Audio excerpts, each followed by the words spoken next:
Apologize, though I had nothing to do with getting the illness.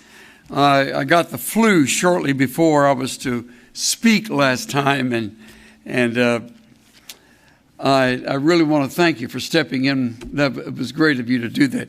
You had all of 30 minutes to prepare for that, and we all are grateful. I was especially. You never know when things like that are going to happen. First time I'd ever had to cancel. But I knew that you didn't want me to come down here and throw up on you, so I chose to do that at home. The Civil War was raging, and it was becoming increasingly more bloody and brutal. Our 16th president was falling into a deep depression as every week the war became more complicated. His days were discouraging and his nights were what seemed to him to be interminably restless, only to awake the next morning to another horrible report of more deaths, more heartbreak, and the future ending of it all seemed forever removed from him. Would it ever end? The burden of all of that rested on the shoulders of Mr. Lincoln, and we who love to read him and of him stand back in amazement at his ability to handle it as well as he did. One afternoon, he felt he just must get a little solitude and hopefully find a place of refreshment and relief. He said to his aide, "I'd like to go to the church, National Presbyterian Church." And the two of them went alone, walked there. That was in the days when presidents could walk freely in the capital city, and night had fallen. They slipped into a side door to an unlit room so as not to call attention to his presence and disturb the meeting. The pastor had just stood to begin to preach. Lincoln crossed his legs, placed his stovepipe top hat on his lap, and never moved as he listened intently to what the pastor had to say. As the sermon ended, people got up to leave, and he remained seated, and his aide leaned over and whispered to him, "Well, what did you think? Did you think it was a good message?" He said, I thought the message was well prepared, well delivered, sincere. The points were logical. The man was clear. Then you thought it was a good sermon? No, I thought he failed, said the president. Failed? How? Why? He failed because he did not ask of us something great.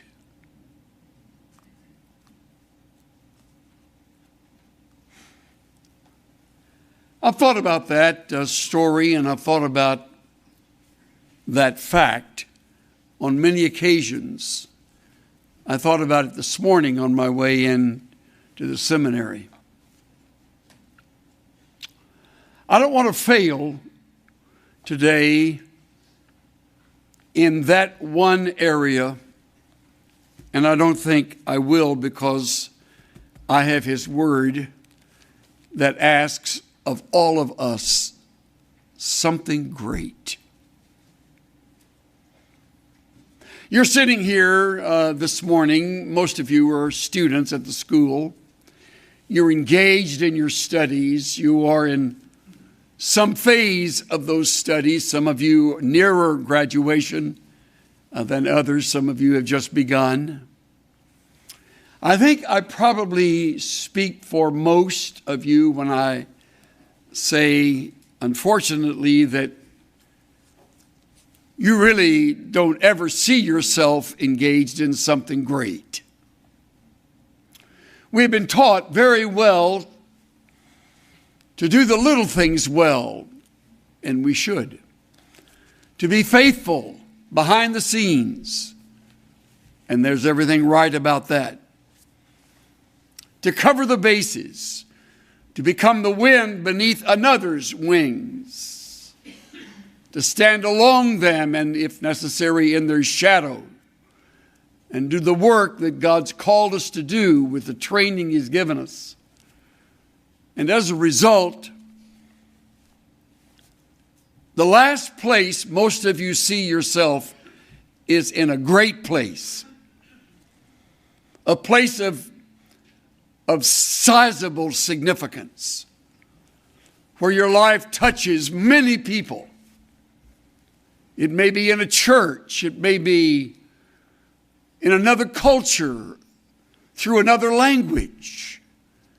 It may even be someday serving as a professor at a seminary or a Bible school or some other educational institution. But whatever it is, as you've told yourself over and over, I want to be faithful in the little things. I want to do what God would have me do. And I applaud that. And I commend you for that. But I warn you,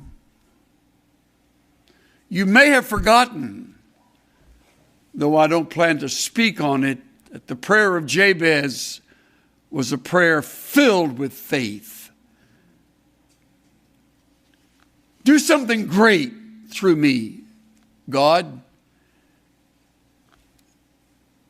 And as he asked that, he asked it with humility, not to make a name for himself or a place where they'd remember him, but he just prayed that he would be able to live above and beyond what had been his life in the past, what seems to have been somewhat broken. But the person I have in mind is going to surprise you,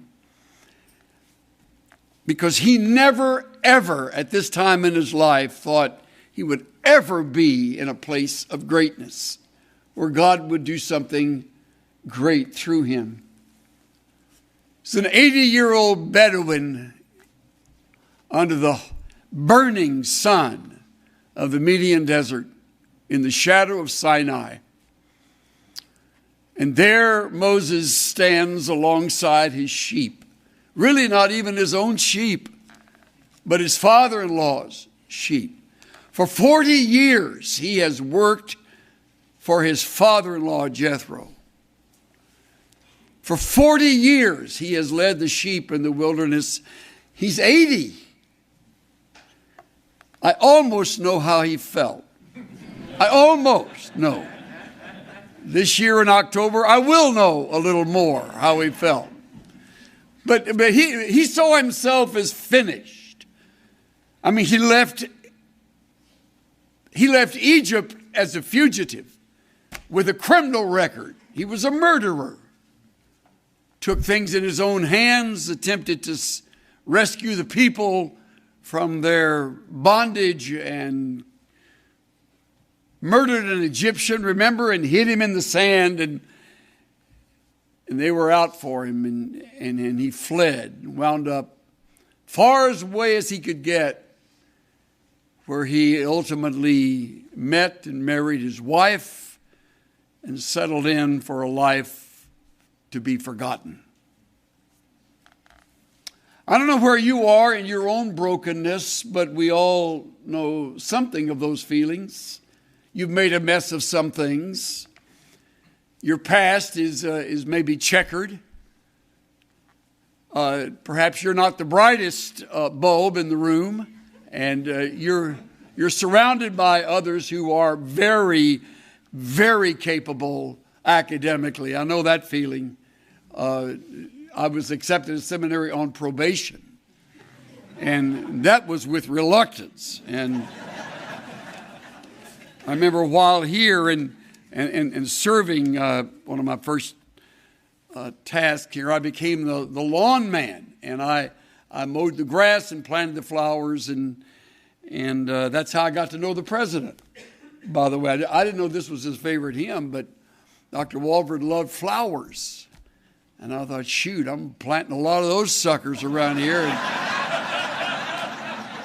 I did. Amazingly, they lived.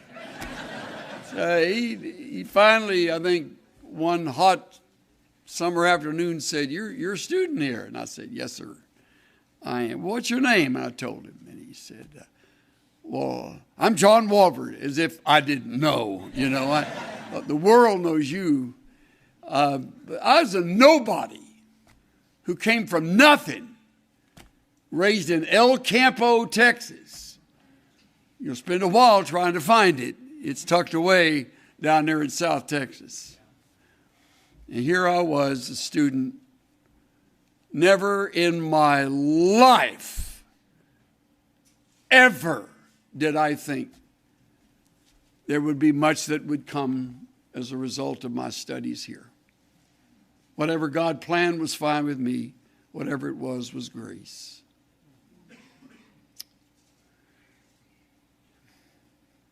Moses is in a predicament, and he knows it. The best thing to do, he thought, was to hide out. Let me pass along to you 3 mistakes that I think broken people make. And after I give those to you, I'll do a quick, breezy journey through this battle he has at the burning bush, and then I'll tie it with a couple of thoughts. People who are broken often run before they are sent. It's a tendency on the part of the intense type person to jump ahead, to get engaged, to be involved. All the way through my years at seminary, I was surrounded by students who would say to me, you need to be on the campus. You need to be out evangelizing. You need to be pastoring a church. I thought, who are they talking to? I'm here to learn. I'm here to get some training. I don't know how to do all of that. Some of them were, and they were engaged in that. It wasn't time for me to run before I was sent. I had no calling to do that. I was here, and I gave it the very best I could during those 4 years. The second mistake that's made is that we retreat after we have failed. We run before we're sent. And then often in the running and the doing of it in the flesh, frequently we fail.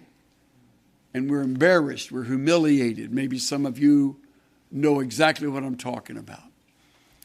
You have failed, and as a result, your tendency is to retreat.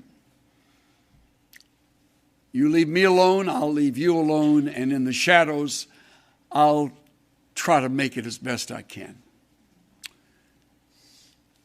And the third, we resist when we are called. I fear that most for most of you. In God's plan, which has been in motion since eternity past, He's had you in mind. He has a future for you and a hope, a plan that will unfold. And right now, you don't have a clue. Some of you think you do, but you really don't know ultimately how or where He will use you. I plead with you to stay open, because I can assure you it will include some surprises. Moses was in for the surprise of his life when he came upon a bush that wouldn't stop burning. Burning bushes in that Median desert were not that unusual, or in any desert for that matter.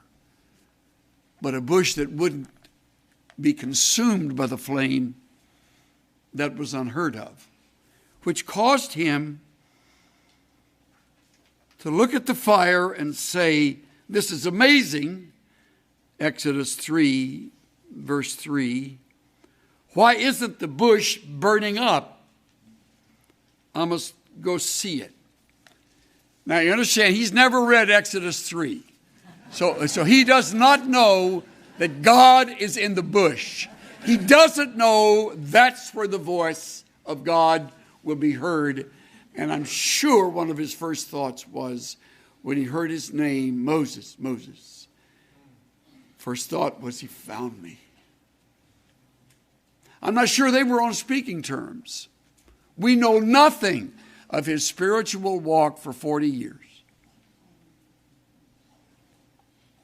I mean, we have this image of Moses that is just phenomenal. I mean, born in this privileged family, wasn't privileged. Swam the Nile when he was a baby. He just swam the Nile. Grew up, looked like Charlton Heston. He didn't. That's not Moses. It's not Moses. Stephen does tell us he's mighty in words and deeds. I think he had a chest full of military medals.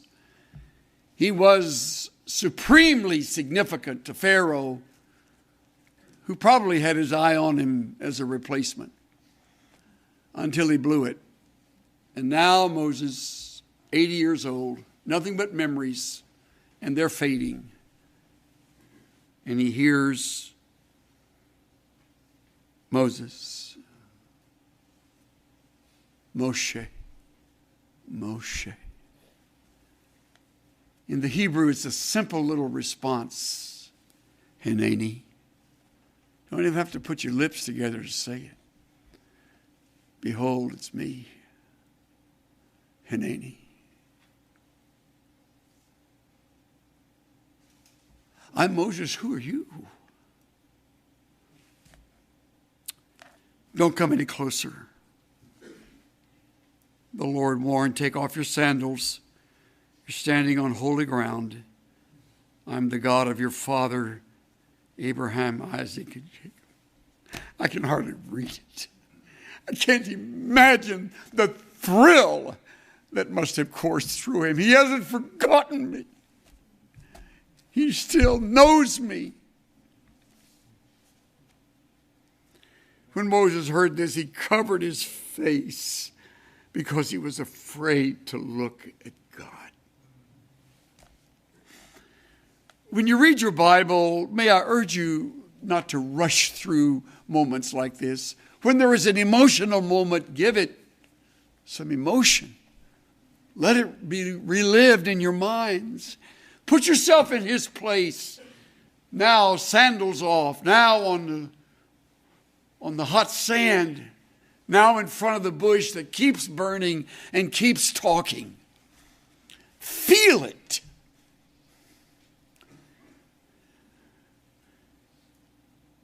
He covered his face because he was afraid to look at God. And the Lord asks of him something great. Does he ever? I'll cut to the chase. Verse 10. Now, go. I'm sending you to Pharaoh. You must lead my people Israel out of Egypt.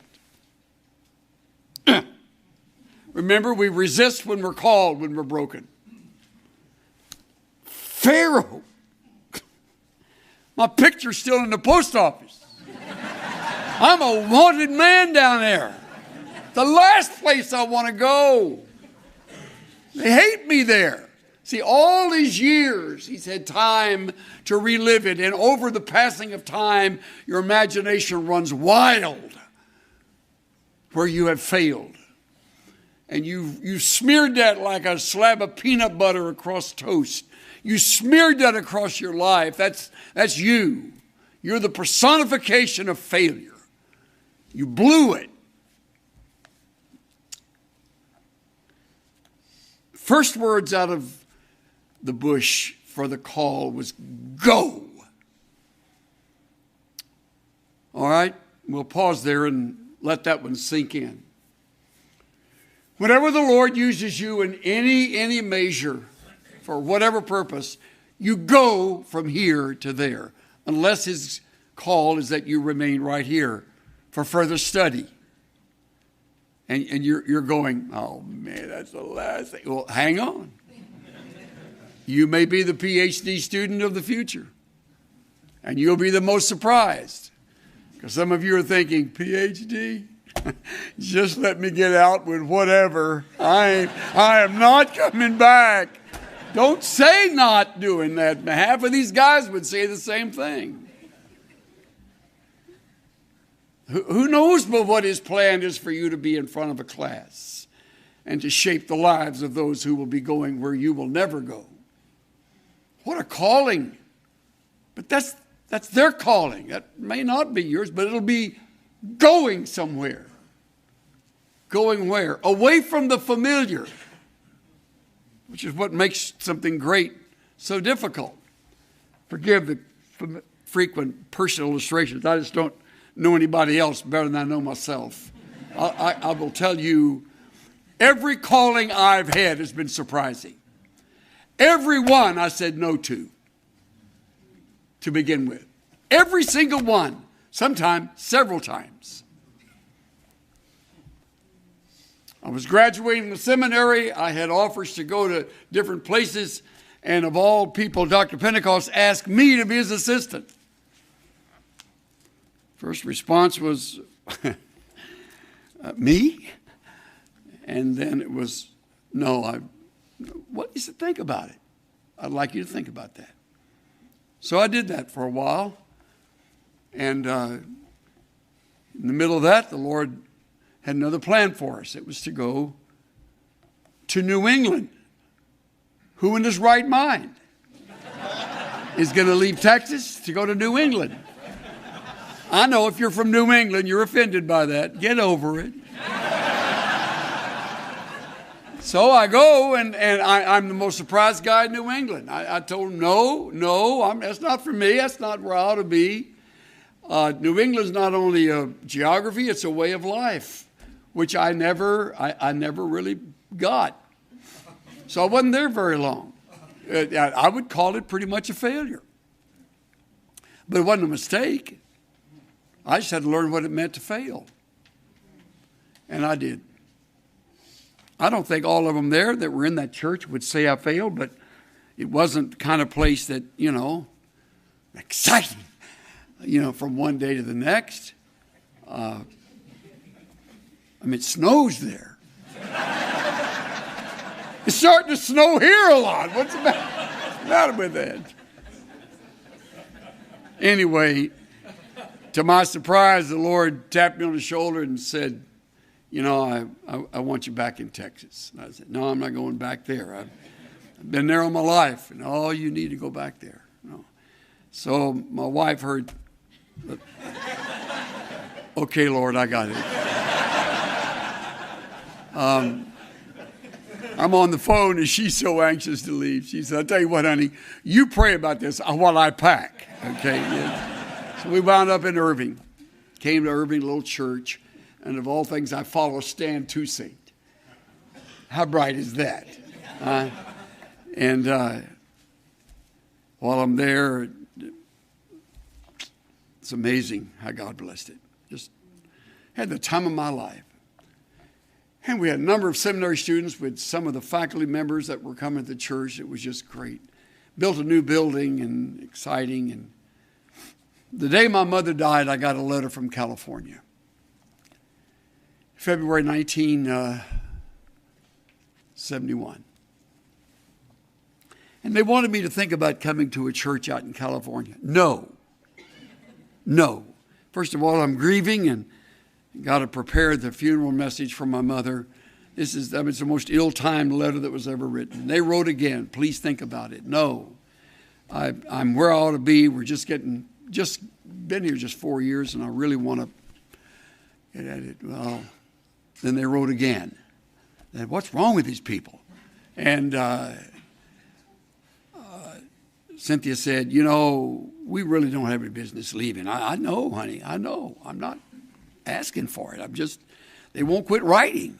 And so I tell you what I'll do. I'll go out there and I'll go to the seminar I wanted to go to here. Then on Sunday I'll go preach out there and I'll come back here and done. And I went and, it was fantastic. hate to tell you how much fun we had. And so I came back, and she met me.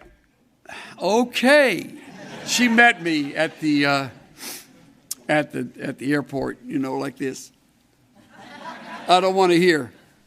Anyway, long story short, of all places, this Texan goes to California.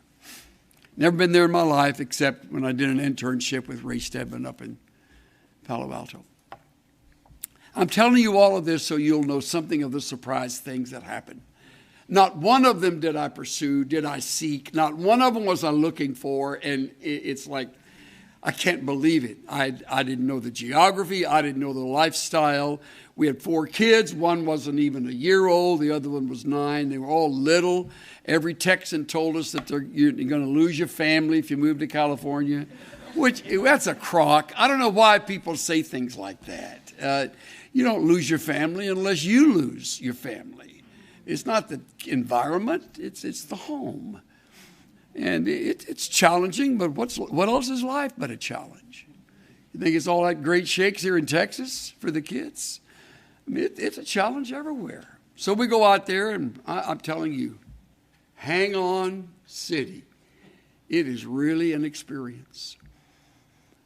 I never had a multiple staff before, and now I started with no staff, and I hired every one of them. Little by little along the way, it was a time when Orange County was exploding, and our church grew. We wound up couldn't handle all the services. 5 on Sunday, 5 services every Sunday. People sat on the floor, in the aisle, under the piano.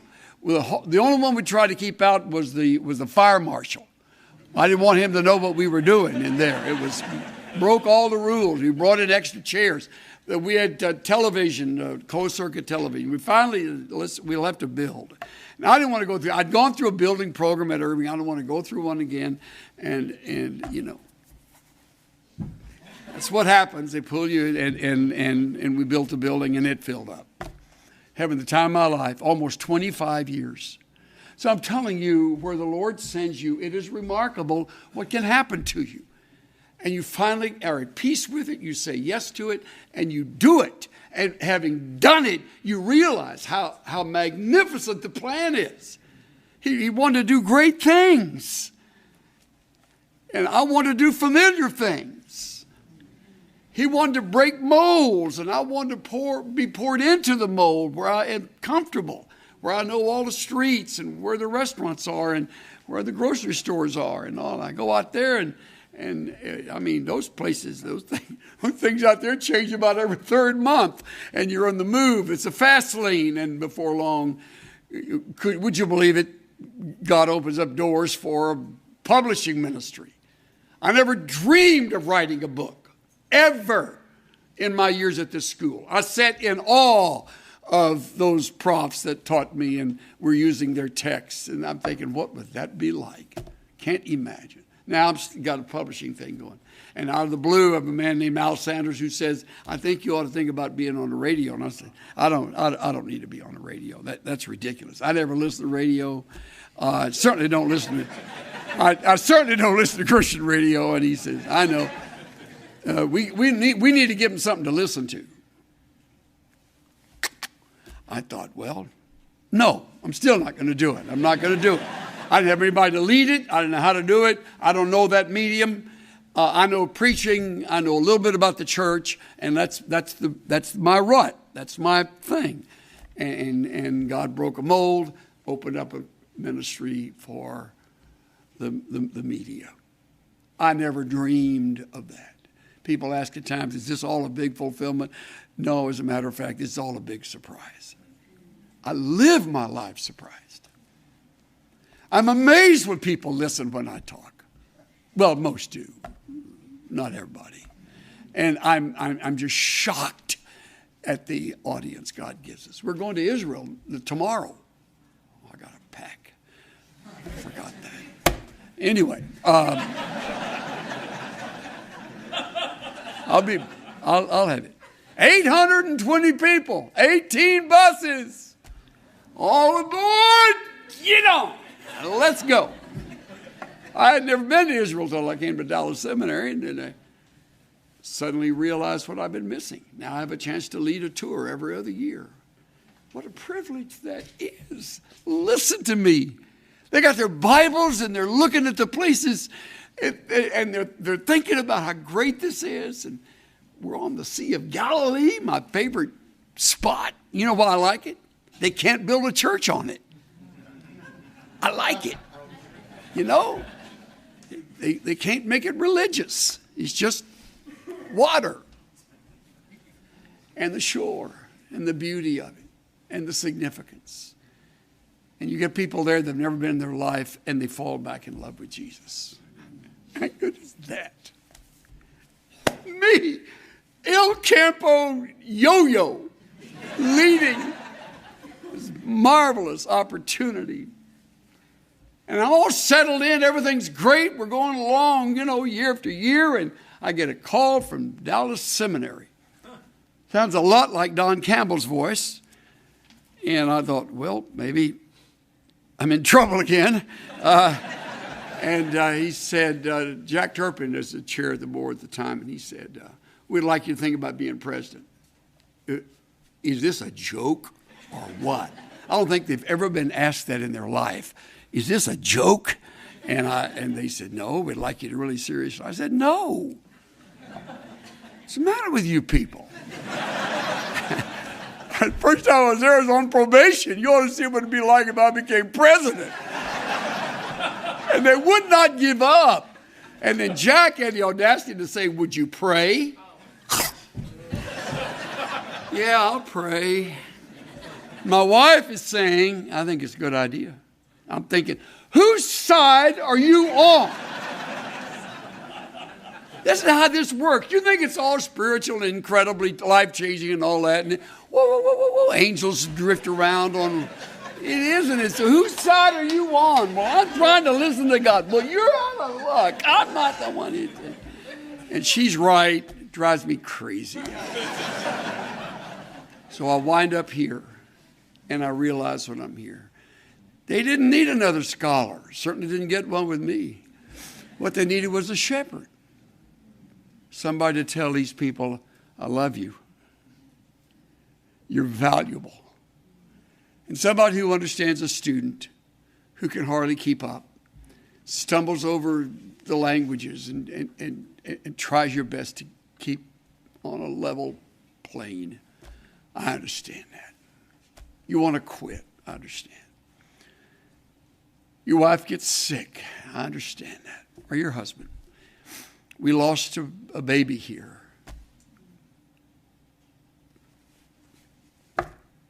About finished us off. I understand that. So I come as a shepherd, and I have a chance to be with some people of whom the world is not worthy. Now I realize that's what God had in mind. And one of my favorite stories is when I finally had finished my calling here, and we were in a church out in the little town of Frisco. I used to hunt dove in Frisco. It's a dump, back when I was here before. And now it's like, whoa. It's just growing like topsy. We got a church right in the nerve center of all of that. And I'm thinking, God has a great sense of humor. Here I am in the middle of this growing church. I've never started a church in my life. No. But it was yes. So learn from me. Stop saying no. Stop looking at the obstacles.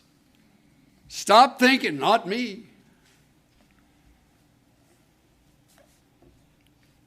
So Moses protested to God and said, verse 11, who am I? You're nothing.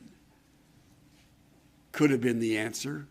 Who am I that I appear before Pharaoh? Who am I to lead the people of Israel out of Egypt? You happen to be a human set of vocal cords, and that's all I need.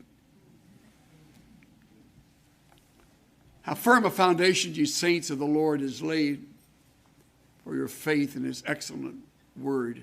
What more can he say than to you he has said? To you who through Jesus have fled. Fear not, I'm with you. Be not dismayed. I am your God. I will still give you aid. I'll strengthen you, help you, cause you to stand upheld by my righteous, omnipotent hand.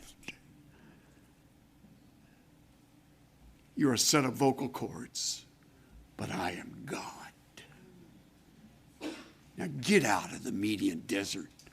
Resign the job of Pharaoh, of Jethro's assistant, and take on Pharaoh.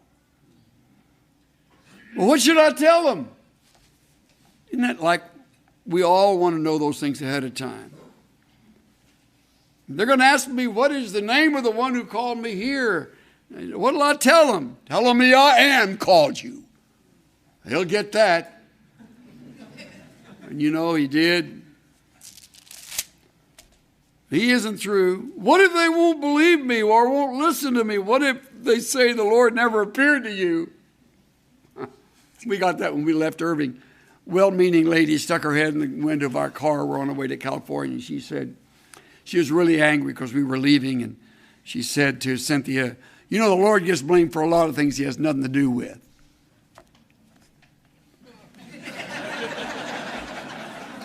So I won't tell you my first Marine Corps response in the car. I just said to Cynthia, roll the window up.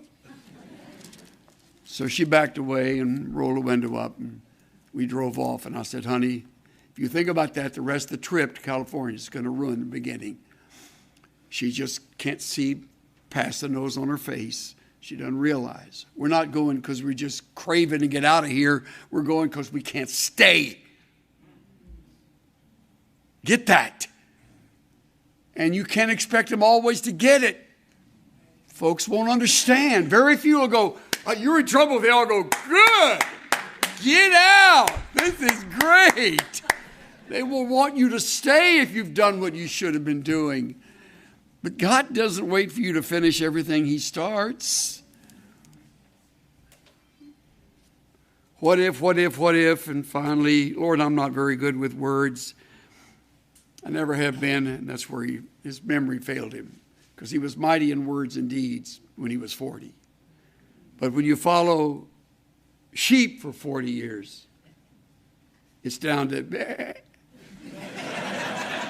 bleh. Your vocabulary tends to. I'm not very good with words, and then he said, Lord, please send anyone else. Man, I've prayed that. I've said that. Lord, just send anybody else. I don't want to do that. I'm not calling you because you want to do it. I'm calling you because I want you to do it. Would you please say yes? I'm asking of you something great. You know what most folks don't read? They don't read the end of chapter 4. Think about how Moses felt when this happened. Listen, Moses and Aaron returned to Egypt, called all the elders of Israel together. Aaron told them everything the Lord had told Moses. Moses performed the miraculous signs as they watched. Now listen, then the people of Israel were convinced the Lord had sent Moses and Aaron. Look at that. The people were convinced. And when they heard that the Lord was concerned about them and had seen their misery, they bowed down and worshiped. And flat on his back worshiping, or maybe on his face, Moses realized why the bush never burned up. You see it all so much later.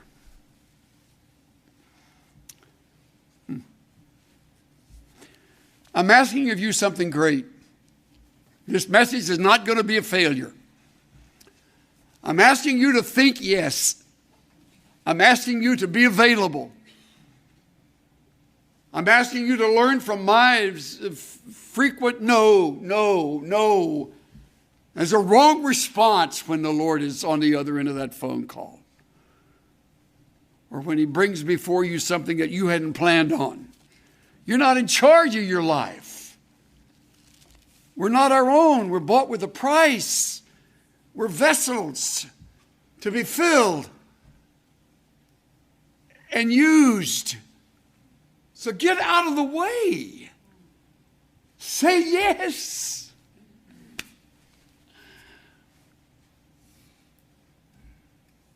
One by one, God took them from me, all the things I valued most, till I was empty-handed.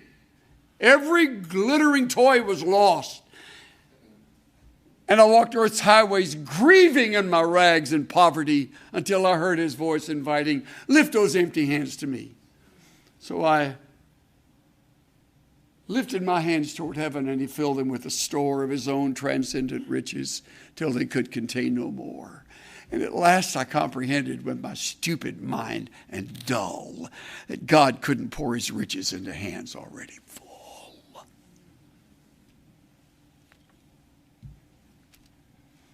Get just enough training to be effective, then get out of the way. Empty the hands.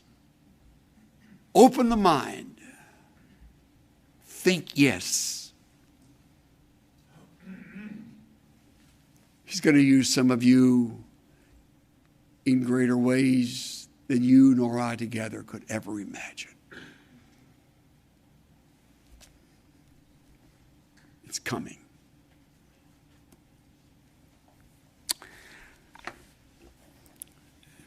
Dear Lord God, thank you for continuing to work in my life in such a way that I realize more and more how absolutely insignificant I am in this whole process.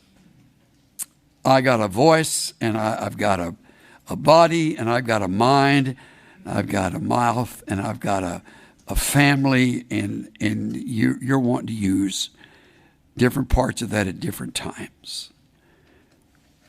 And keep me from making a mess of what you're planning to do.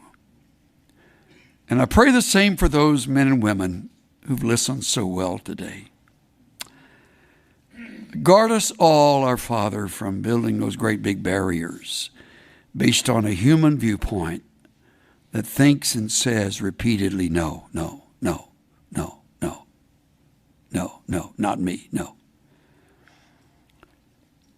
And then let's learn from Moses, Lord, that the only way to go is with a yes. And then help us get out of the way. So I pray that you would fall upon us in a fresh way and communicate this again and again through late night study, early morning classes, in the middle of the day, and in the summer months ahead. We invite you to ask of us something great. In Jesus' name. Everybody say. Amen.